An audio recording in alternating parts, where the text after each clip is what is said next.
Hello and welcome here to Nailing It Down at Varnblog. And while we're continuing our 85,000 step journey through the various programs, including the historiography and reception history of the Critique of the Goethe program, we're not doing that today. In fact, we're doing something completely different and going back to something related to the series I was doing and nailing it down on hermeneutics, except now we are going specifically to the work of Mikhail Bakhtin. Bakhtin's an interesting figure, somewhat rehabilitated in the 1950s in Russia, but very much out of favor for being a crypto-Orthodox Christian during the period of high Stalinism.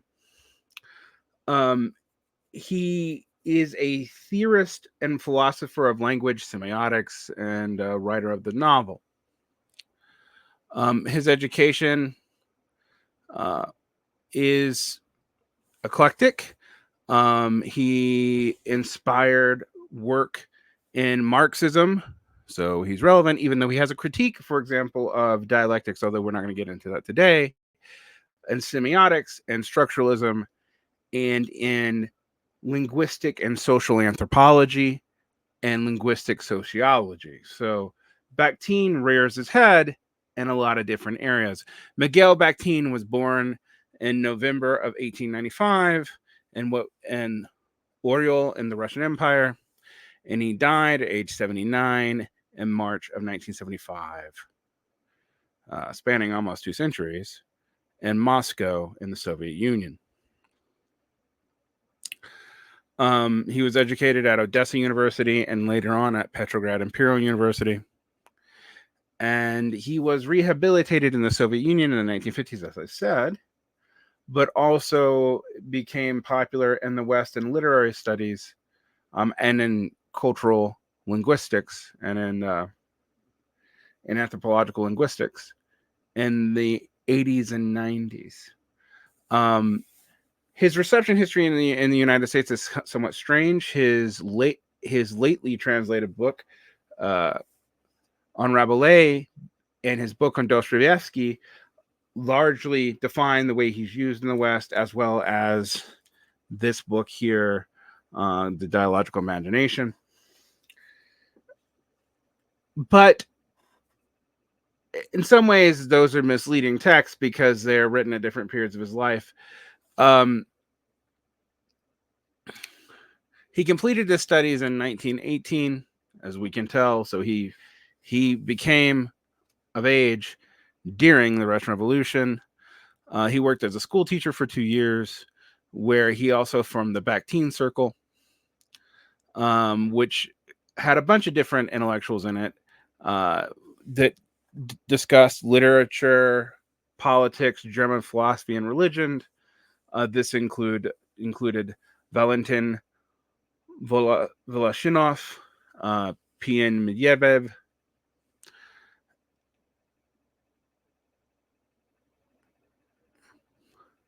and a few other key figures. They were the Bakhtin Circle's height of influence was probably between 1928 and 1929. So during the period of high Stalinism, they were not particularly active. They also were engaging a lot in criticism of neo-Kantianism, particularly the work of Ernst Cassirer and other German neo-Kantians. And that's beyond the scope of today's discussion, but it's going to come back up. I studied Cassirer in college as well as Bakhtin on 2 different programs. In my literary program, I studied Bakhtin and did not realize Bakhtin's usefulness because I was only taught him in the narrow purview of literary theory. But he's actually very important for understanding some key concepts. And I started using Bakhtinian language in the show here because I think it'll help you understand some things I've been trying to get at. It's a different way of articulating some things that I've found hard to articulate in purely Marxist language. Today, we're going to talk about 2 key concepts in Bakhtin's work, and before we get into the long durée of his life and his reception, he was some things to consider for him. He was accused of being a crypto-Orthodox Christian. He was largely unable to work during the revolution because he had osteomyelitis, which caused him to lose his leg in 1938. He did work at a historical institute and provided consulting services for the state publishing house in the USSR in 1924.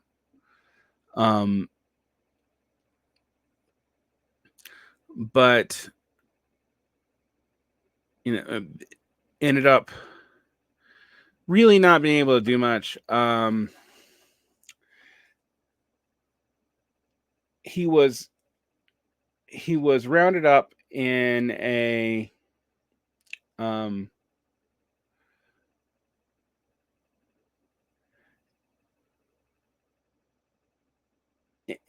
sting in 1928 by the Soviet secret police, the then OGPU. The leaders were sentenced to 10 years in labor camps, although because of his ill health, Bakhtin was actually, it would have been a death sentence, and his sentence was commuted, and he was sent to exile in Kazakhstan, where they moved to Saransk, which was then Moravian ASSR. And Bakhtin taught at the Moravian Pedagogical Institute in exile. He also worked as a bookkeeper in Kustanai, where he actually wrote one of the important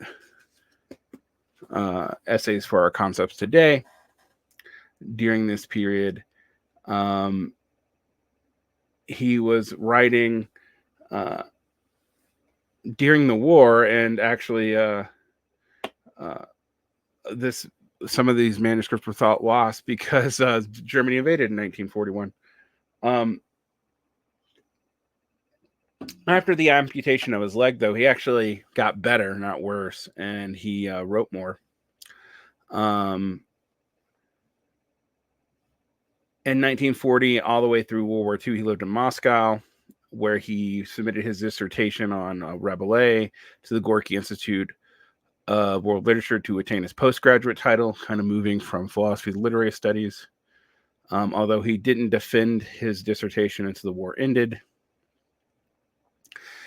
His defense of his dissertation really split the committee. His books scandalized some of the more conservative Marxist-Leninists, and he was denied the higher doctoral degree, but was granted the degree of Candidate of Sciences research doctorate. So while he was not given the Doctor of Science degree, he was given a terminal degree. And he went back to teach at the Moravian Pedagogical Institute.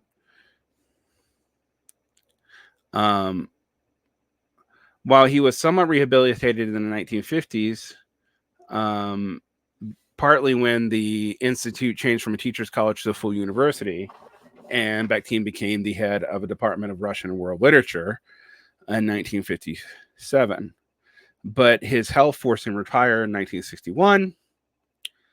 And in 1969, he moved back to Moscow to receive medical attention, and he lived in Moscow until he died in 1975.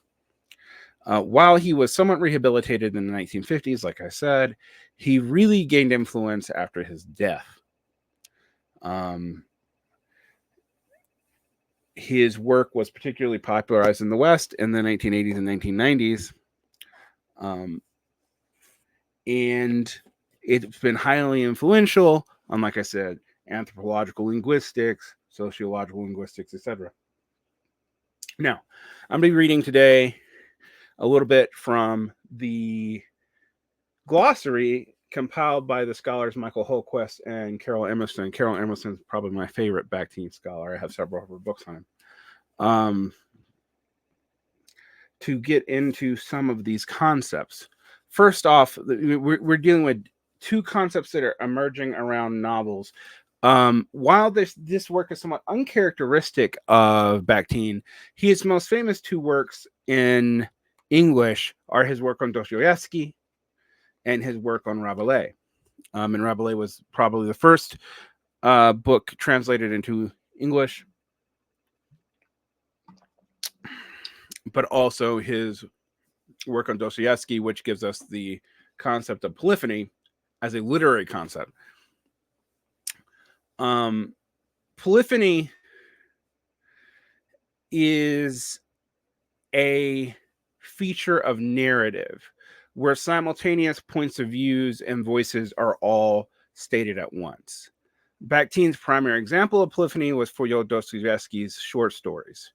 And in fact, according to Bakhtin, the chief characteristic of Dostoevsky's novel is a plurality of independent and unmerged consciousness and voices, a general polyphony of fully valid voices, meaning that Dostoevsky does not try to impose his didactic vision of what the story is upon his characters, and instead let his characters speak from their points of view in Russian society. Now, this actually might bring us to one of the problems in Marxist aesthetics. And, this is a key debate. If you read the debates between Adorno and Lukács, you can find this. But this also will get us into some concepts that help us understand how you deal with these things politically, because they do matter politically. The monologic and the dialogic are the two concepts in which really drive Bakhtin. And this idea of the dialogic emerges in multiple essays and multiple periods of his work. Now, polyphony for Bakhtin is the consequence of dialogic truth, in which the author subordinates his own will to express as many truths and fully realized characters as he can to let society be shown in its multiple ways. So it is just like in polyphony in music, it is an emergent of multiple sounds. All right. And for people who are into Marxist criticism, I think this actually gets to why Marx, for example, liked conservative writers a lot more than he liked socialist ones in his day. He accused a lot of the socialist and liberal realists of being too didactic, whereas he loved Steinhall and a lot of more conservative ones, because since they were not trying to really prove a point other than make a story, they let many of the characters fully express the tensions within the class itself.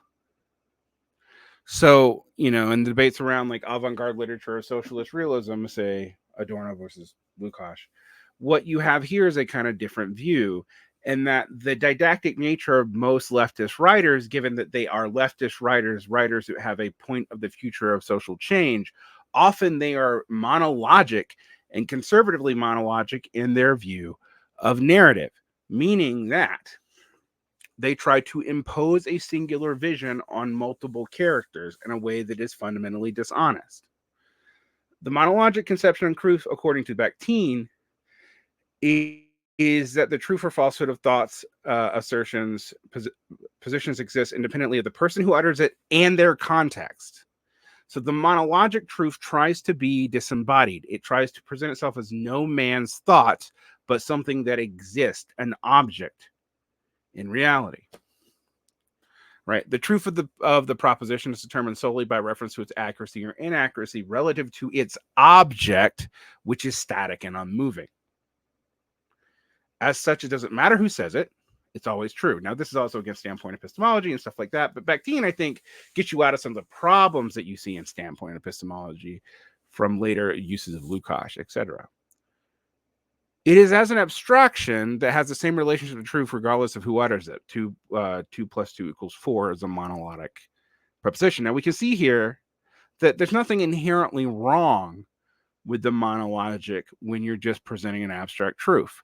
In philosophy and science, such separate results are formed towards a monologic systemization of truth, which will be no man's eventually. So it starts off as an utterance by one scientist. It goes through the scientific process and is proved or disproved.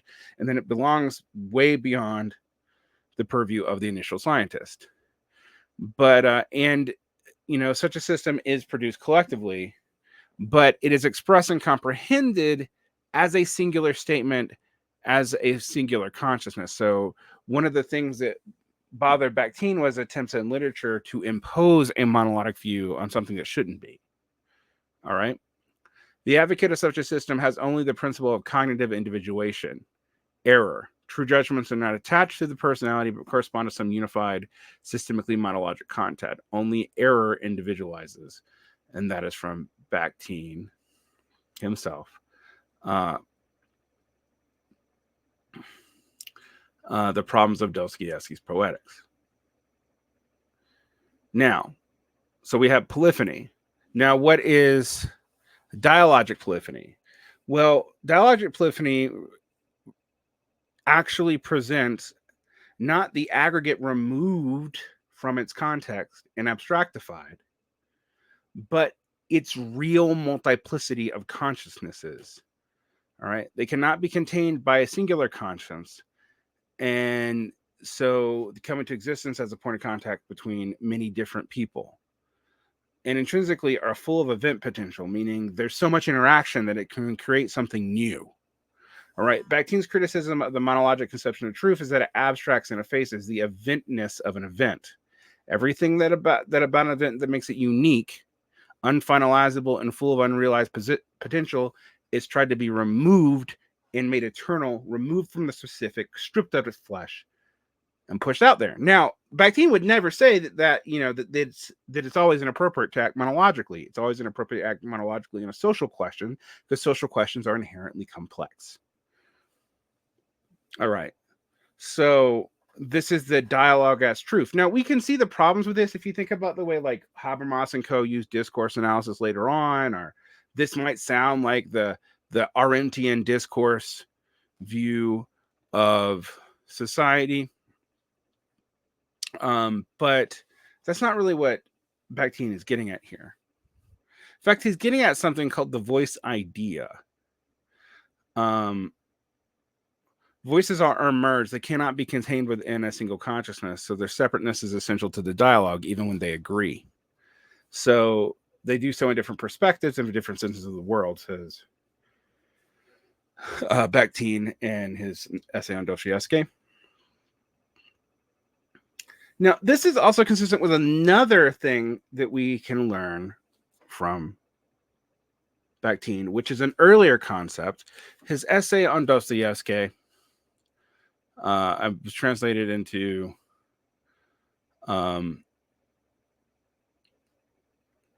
its title is The Problems of Dostoevsky's Politics. It was translated in English into the 80s, but it was originally published in 1929. So it is early Bakhtin, but Bakhtin really develops this more thoroughly in the Dialogic Imagination right here, which are 4 essays that were written mostly when he was in exile in the 30s. And I'm not going to get into all of them because they get into some different concepts that are not relevant today for our discussion of interpretation, from prehistory of novelistic discourse. That's one that we're not going to use. Or forms of time and chronotype in the novel, because time really matters to Bakhtin. And one of the problems he has with the monologic is also an attempt to appear timeless, thus ahistorical. But discourse in the novel is the essay at hand. And it is the important essay for us to discuss today. Now,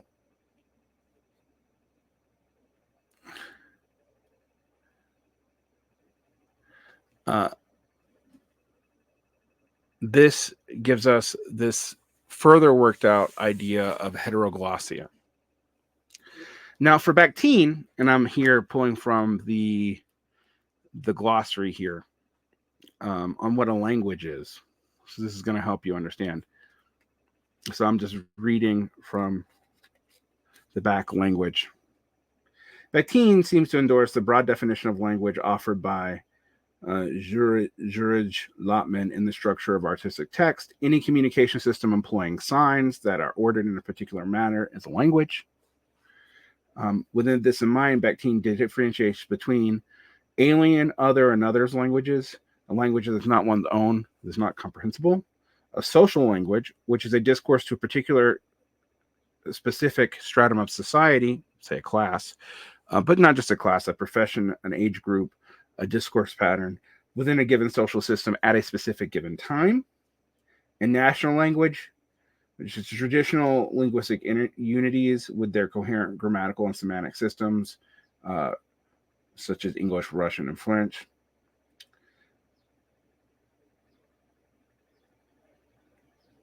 And then there are other things that emerge from that. So any language is incorporated into compound nouns with the following equivalents. So you have speaking multiple languages, heteroglossia, other languageness, polyglossia, which we'll get to in a second too, and monoglossia are monologic principles. The distinction between the hetero and the poly is the difference between the type and quantity between the two adverbs are often used together. So we're going to talk about, we talked about polyphony, but now we're going to talk about polyglossia and heteroglossia. Now, what is heteroglossia according to Bakhtin? Quote, and this is from this essay, The Discourse in the Novel. As a living social ideological concrete thing, as a heteroglot opinion, language for the individual consciousness lies in the borderline between oneself and the other.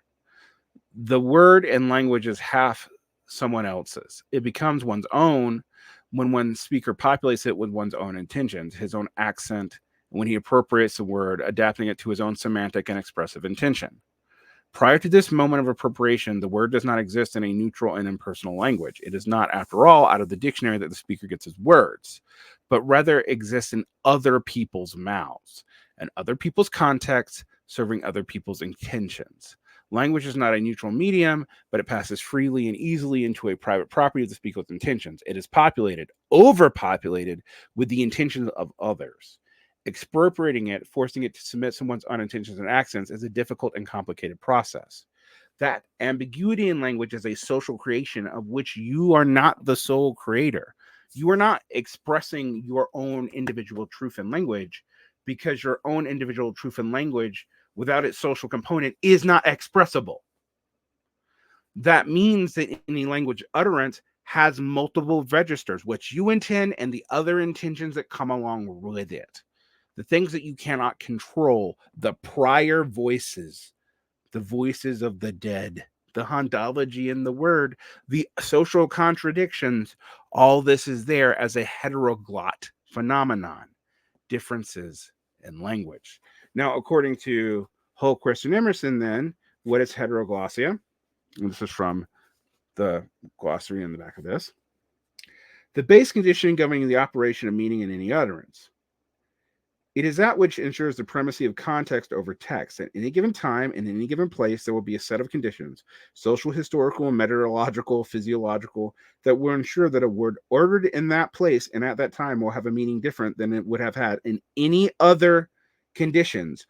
All utterances are heteroglot, and that they function as a matrix of forces practically impossible to recoup and therefore impossible to resolve. Heteroglossia is a close conception, as it is possible to a locus of whether centripetal and centrifugal forces collide. As such, it is which the systemic linguistics must always suppress. So what does this mean? Well, this means that any utterance has more than the voice of the person uttering it in it. So we take this thing of polyphony that we have seen in Bakhtin's discussion of Dostoevsky and expand it out. All right.